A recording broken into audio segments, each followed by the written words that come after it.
Kunoma superlative arikushandiswa inopedza vanhu.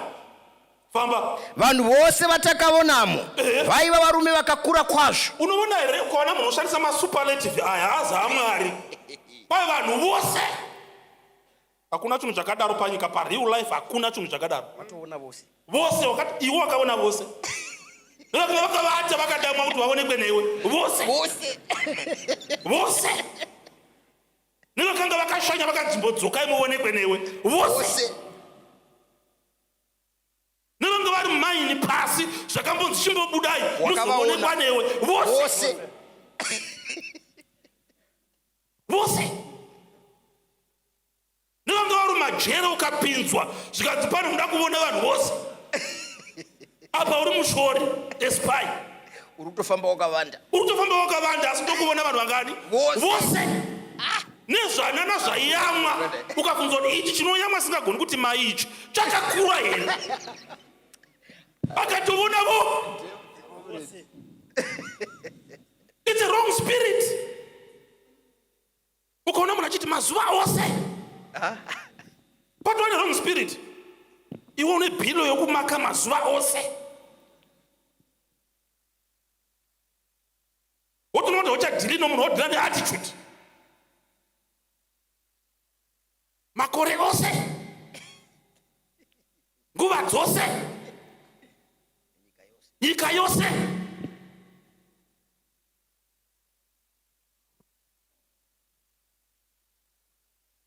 Ngoti tamabhurela anopedzwa nenyoka ose. Saka atinodla kuchikenini akapera here akazokutiwa nenyoka. Muchechi yose murusha mukomana unoda kuroora yose Sabata kubva kuBite Bridge Venda Zambia Malawi ndakazama zvose ndakakumbira vanhu vose pofu ndinovengwa navanhu vose. Tiona kuti hapachina kuti hachatauri nomunhu apa yatova spirit ikasabviswa pana kwamunoenda kana toda mavoko pamusoro kuvengwa navose. Wakavabvunza vose mubhazi mawakambopinda mukombi kuti munondivenga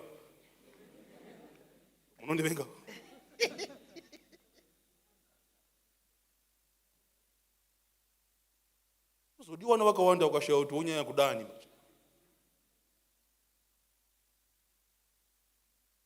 Vanhu vese vakandimaka vose. Iwo ndo wakamaka vanhu vose. Ispirit verenga munhu waMwari.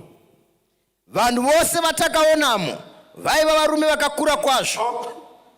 Takaonapo vanhu varefu, vana vaAnaki vanobva pavarefu. Kana tichizvifananidza takanga takaita semhashu, ndo zvatakanga takaita kwavari ivo. Ukaona tsvakurudzo yacho inotsvaga namazita madzibaba avo. Spiritu yakaoma inotsvagurudza zvinhu zvinotogwa naye. Ukatita huku unotsvaga zvigwere zvehuku zvose zvinouraya huku. Kwete chikafu chinodziraramisa.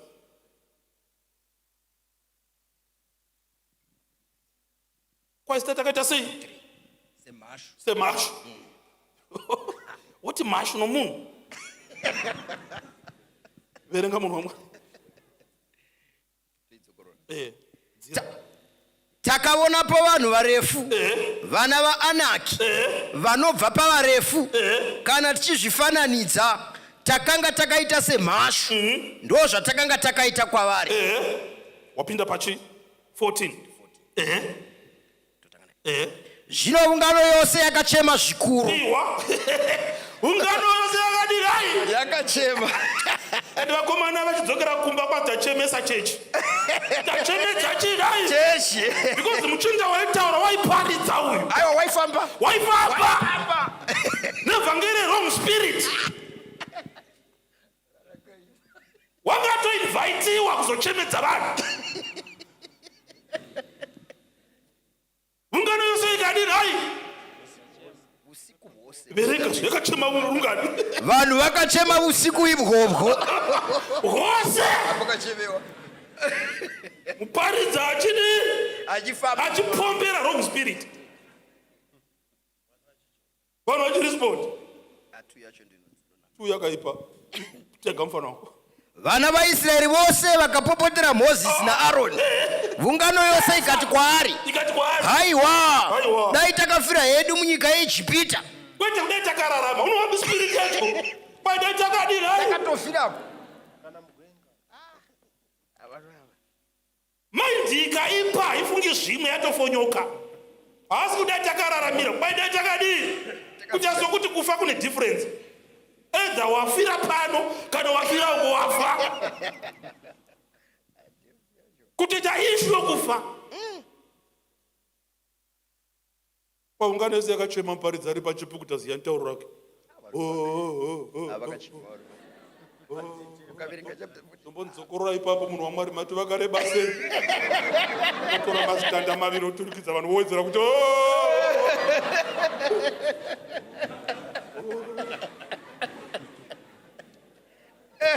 oti kova anake vanga vakadii vatanza masika zvonzi ruoko kwavosaba tapinda chechi nasa paridzi wavuya hayo tachema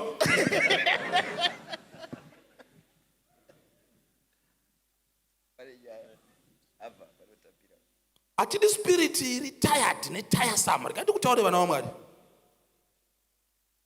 inandi chadi zvakanyanyisa song dzinoda kundinyanyisisa kuti ndingochema zvakanyanyisa ndakachemawo zvakakwana kuchema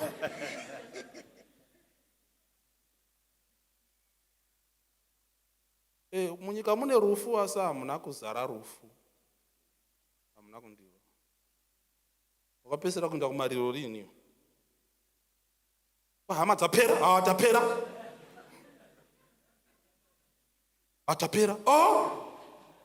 tapera wapera iwe kwamugwagwa waipa moperera vanhu isu tabvako izvezvo harare hatamboona accident tamboiona nai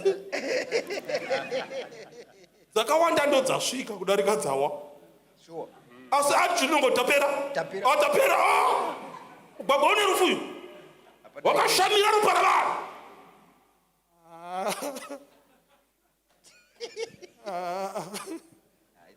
kunofiwa asi hauna kuzara nako rufu guriko asi hatina kupera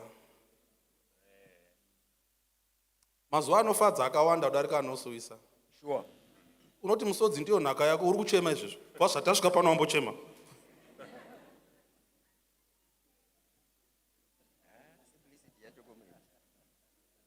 kokuti smile ndo nhaka yako haufariri pana gwegwatai simba ndokudavo yendithe unoziva mapiritsi ayakurarisa vafana vangu madhokta akanakawo but kwete ngogara uchingomamwa uchimamwisa tina wazvidi unozomapuhwawo kana zvaaita kuti umbovati kwete ngondiwa unongodya nguva nenguva ndo manzi yangu taimboimba vanochera makuva vari kungochera dzimwe nguva nderangu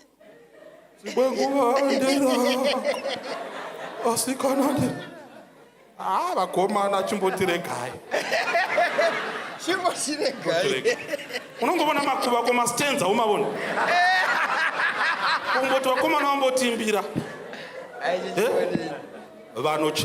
vanocheka mastenzi vari kungocheka dzimwe nguva ndeyangu dzimwe nguva ndeyako asi kana iri yangu ndagadzirira here kuzoisa masola kuti kunodakidza here hazvinakidzi here izvi saka tine pfungwa inongomanya ichingofunga zvinode iye ndidzeyoka kuti asvika pamatemana matomangwanani vanochera makuu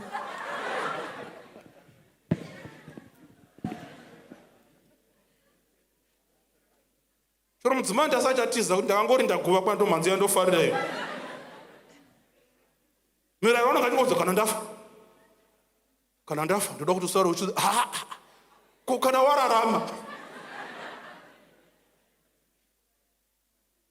kana waenda kumbavava kundochera goridhe mufonero chimudzwa kuti kana ndasvika ndiurayire jongwe kuti kana ndafira kuno aiwa vakawanda vakapinda mugwavava vakararama dhani vakafa inda kustatistics kumainsu vandokuudza kuti vakafiramo vangani versus makorokoza ari kurarama ari kudya mari yokuchera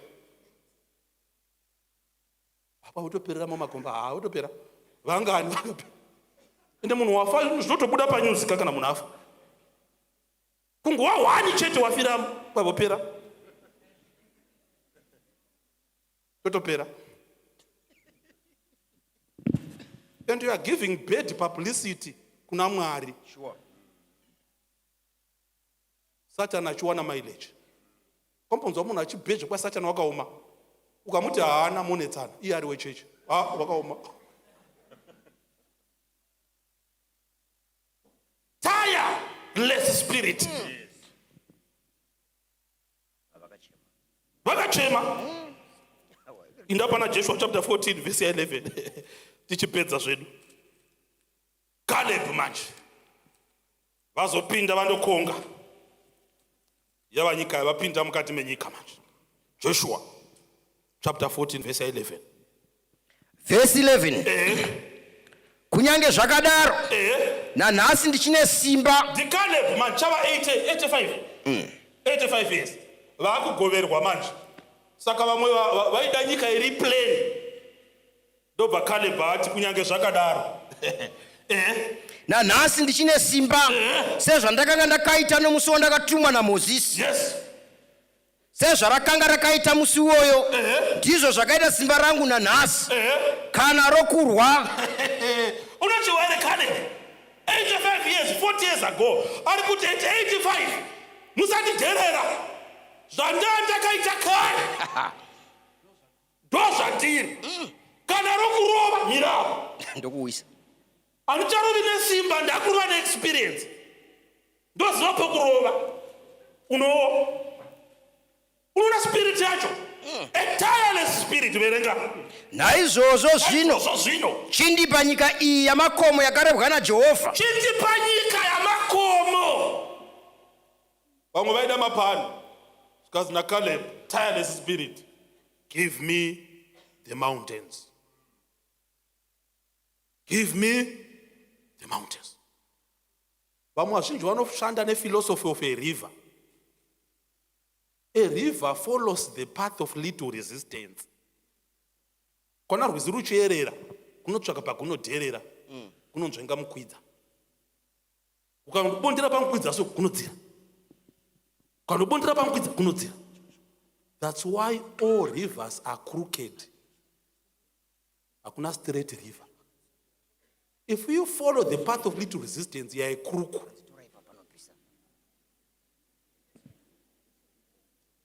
Hazvigoni kuti straight usina tireless spirit. Kwamundobondera padhiri zvikanchoko muhomwe wotodhisa. Kungotaka kuti mabhatanati akadyiwa netsuro zvinanitengese mbanje. Kudanana mukomana wecheche angokurapa handichavadi.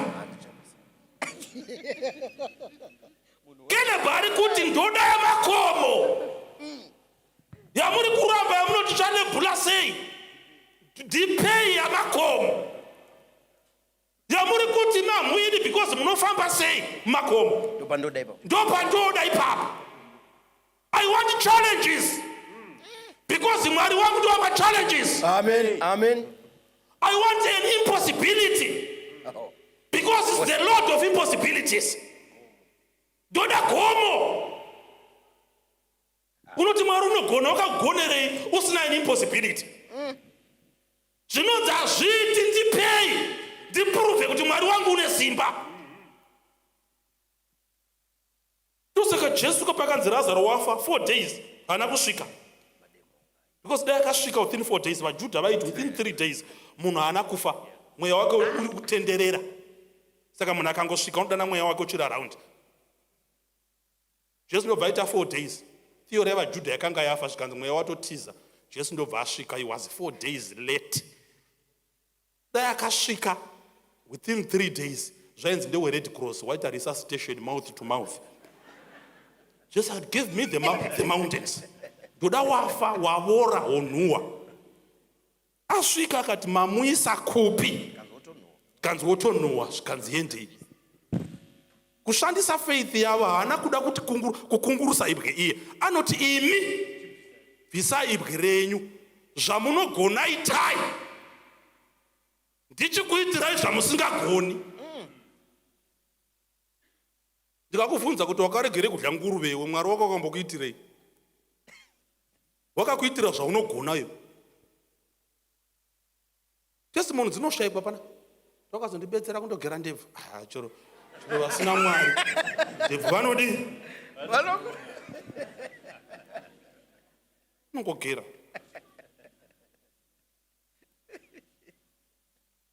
Because na Caleb, give me the mountains.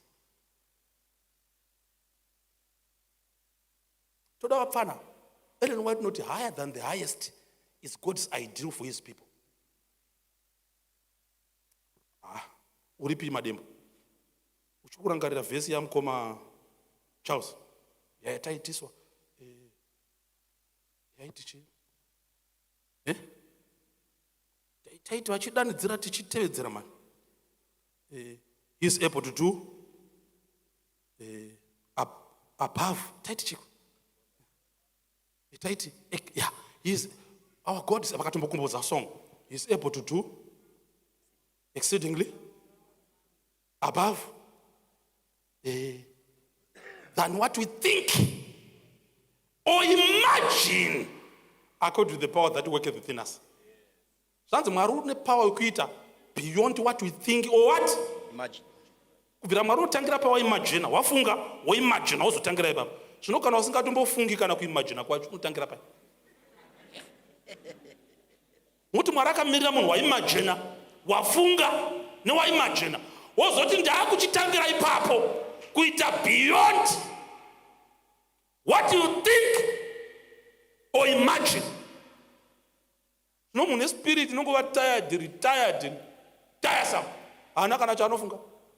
Kana imagination haana. Kamubvunza zvoti mukomana ndokuitirei? Unoda kudii muupenyu? Ndongona zviriyo. Kangoona ma. Kaitaura nyaya yamasini.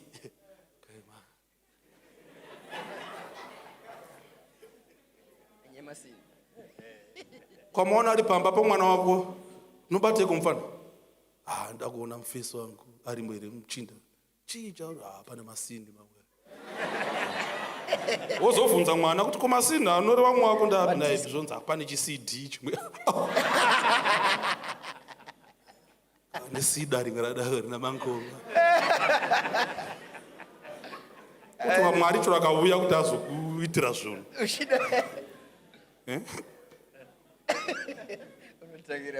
Unotangira papi ipapo?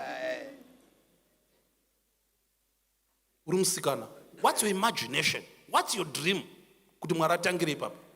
Hapana. Ndinozwa munhu asina stress muupenyu, munhu usingazivi kwaanoenda. Because haarasiki. Him who doesn't know the way will never get lost. True. Because dzose nzira dzinosvika. Akangoenda akandogumira kudai. Haarashiki. Very happy. Haana target zvandaida kuita zvaramba. Akangodla. Ndo spirit yametusareka. Kwawakazvara vanakomana vanasikana ndokufa. Zvatopera. Panzvimbo paunogara, if your absence is as good as your presence, hausarotanga kurarama. Chero pari pabasa, kana usipa wambokuvhiludha upo. Undozosvika wototi kana nomba kuti happy birthday hapana. Uzopedzisira kuti happy birthday to me. Ona kuti paita problem.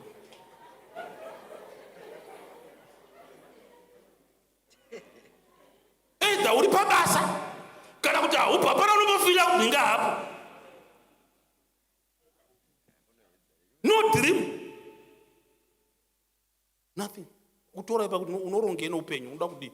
Unozama madzimai akanaka zvikuru. anoraramika nawo nehope. Kumwe kurambwa kuzi kushava mari, kutadza kubhilivhisa nokudhirima. Kuna kushaya sendi mufana panogara nomudzimai 20 years, chibhilivhisa. Kuti hapane rimwe dhiri ratakuda kuteta iko zvikodorika. Aropedza masports. Aropedza masports. Powerful. Kuchinyora se. Ameni. Chivunza kuti gara zviya holiday onda kuzoenda pakati peHonolulu. Mombonyora pasi. Mombonyora pasi. Papi chai. Caribbean. Mafunge kuti pane zviri kutoitika izvozvo. Kuchirotavo. Chibhilivhisa. Mudzimai amuka achiona wakamuka achinyora mudhaya. Kuti panongomuka poga poga unowana richingorova magwiri.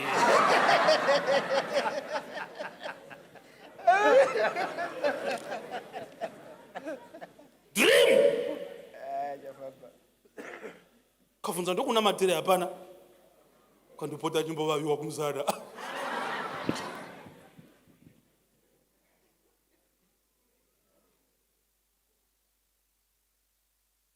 Ndokuna matire nemusikana pa hairline yangu inopota ichi. Utoona kuti hapana.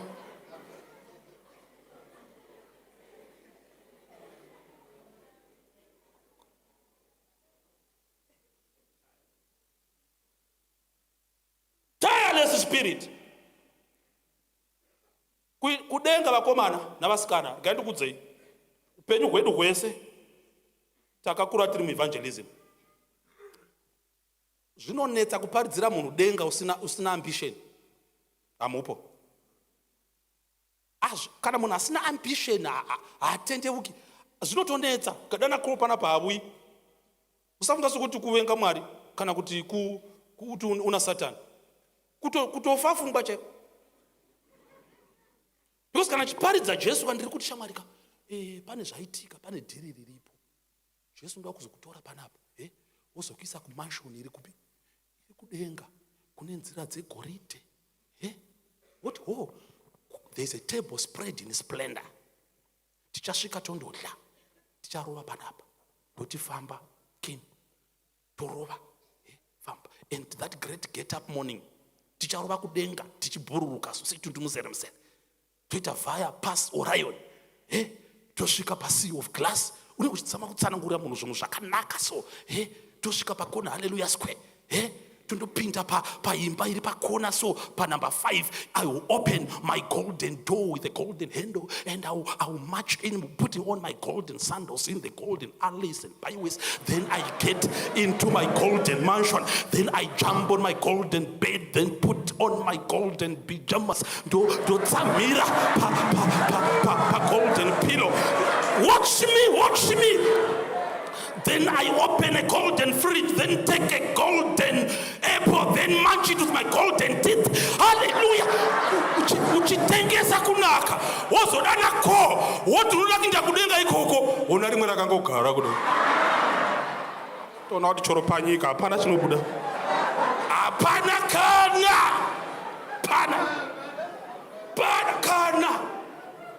Pana. Vane drive chaivo, unovavona vari kuno vachema. They want to be there. Ukamuriliza munhu iye abva papulpit, ukampinza muindustry. Unomwana akudhiraivha mota inotyisa. Ane drive. Denga harinetsi kutengesera munhu. Ane tireless spirit. Because unozvidzvaidza zvinhu zvakanaka.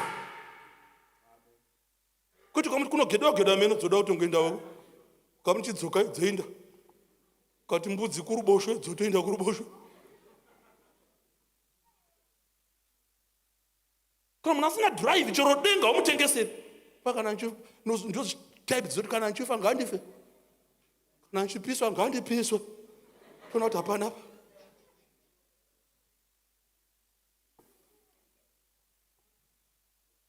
Chokadziudza kuti dzisina drive yomuchato wapano panyika. Dzongoti chero ndatizisa wozomudza muchato nebayana. Unonyepa iwe. Pano hadzina kana basa nazvo. Chero ndatizisa dzina vakomana 7. Wozomudza kune muchato negwayana. Munhu singaasipaivo kuti ambodyawo zvakanaka pano panyika. wozomudza kuti pane table spread in splendor kudenga. Usingamboshuve kuti cheya yandigogonera ndambosenza nditenge cheya yakanaka. Dzakagara pacheya so ungati ironzi chiriya riri mupani riya mafeti kukwara akagara.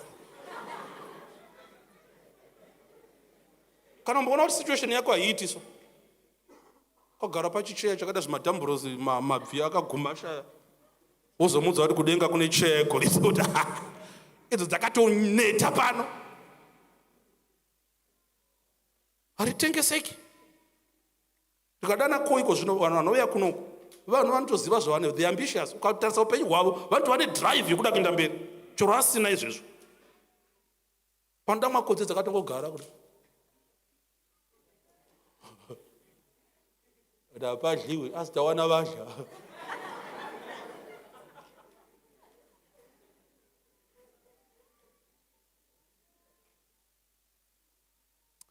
I want to pray for a tireless spirit. Amen. Tireless spirit. Muri youth him. Have a drive. Tiripo here. Drive. Kwete ngoramba hazviti. Vakomana kata kuna mataka makemiti ngozvino madhimoni achinja munyati. Aya aisiwa ayaka. Aisiwisa vana kuchina. Satan is evil but is not stupid.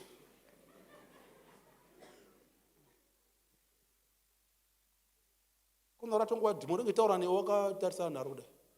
Unoda mari here mufana? Une munda? Kuruzevha munako?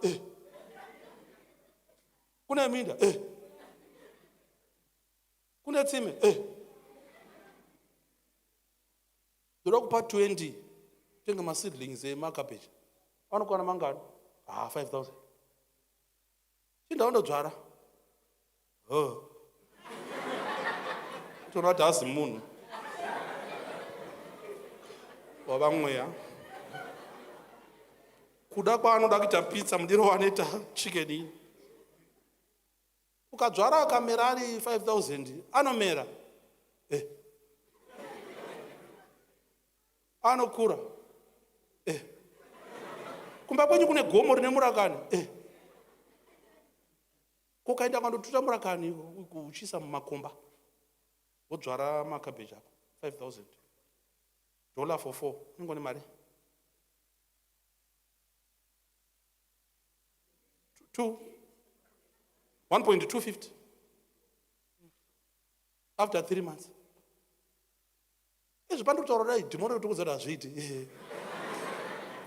Asi dzatokumbira salad pachike kwai hamuna kundisira salad. Kabeji rinokura rinotengeswa roita $4 for 4 kokurima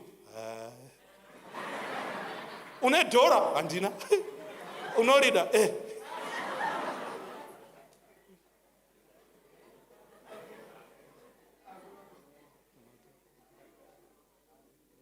mbudzi inoita mari 15 unobereka vana vanga 2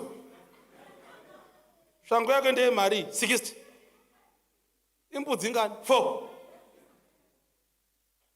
Okay, kasadudzira ipapo kana chambohwikwa kuti unoda kureveya hapana.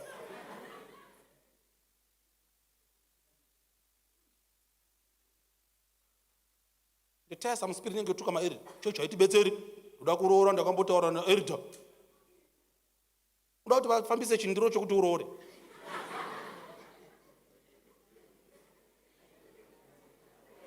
Unogara kuvhesitiri iwe. Wozoti wangu makaroora nekomiti.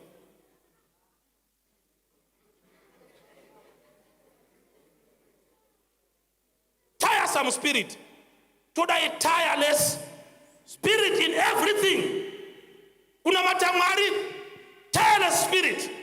Kotongo tukwana muna nchato morosi. Tireless not moroi. What? Vangeri notaura ndirambe ndichita zvakanaka. Ati munhu yaida kubatsira nyoka, nyoka ichingomuruma. Achida kuibatsira yanga yanyura mvura ichingomuruma. Vanhu vasvika zvikanzi wakapata unourawa nenyoka. Unoona uchibatsira sei? Iye chingokuruma zvikanzi aiwa. Hunhu hwenyoka kuruma, hunhu hwangu kubatsira. Nyoka haina power kundichinja my character.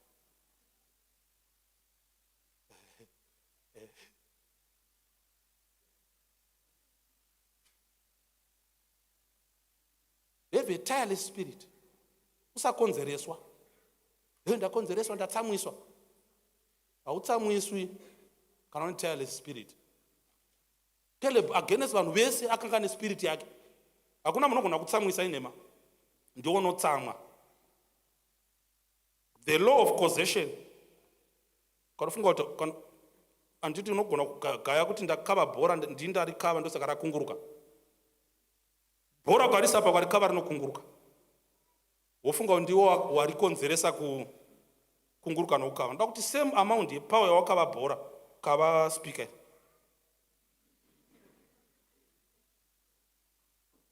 Rakunguruka here. Saka chinokonzeresa kukunguruka kwebhora ispherical nature yebhora racho. Sada kupomera vanhu ndatsamwiswa. Kana wakunguruka havazwango kutsamwisa ispherical nature. Nongoramba uchingokonzereswa navanhu ndatsamwiswa. Ndapinzwa mudhu.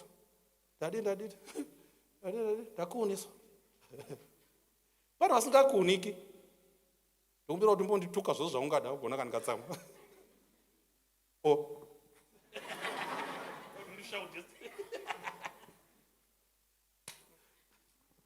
Umwe munhu achati uyi kuchechi kuno, mutarisiro wanga vakandiita. Toona kuti ziso racho hatombondifariri. Ndauya namapeti angu vati hana munyu. Iwo wanga anawo. Regai tinamata. Ndoda kusiyira a good spirit. A tireless spirit. Musikana ari kuramba uya, vanongoona drive yako kuti hausi kuuya nepower.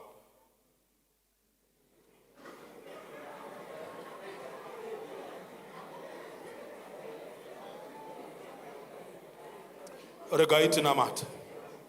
Baba vangu vari kudenga muzita raJesu. Tinokumbirirawo vana vedu a tireless spirit. Pane zvizhinji zvakawanda zvinoda that drive, zvinoda that power, zvinoda that conviction, zvinoda attitude iyoyo yokuti naJesu wangu zvinoita. Munoti higher than the highest is God's ideal for his people. You are able to do immeasurably more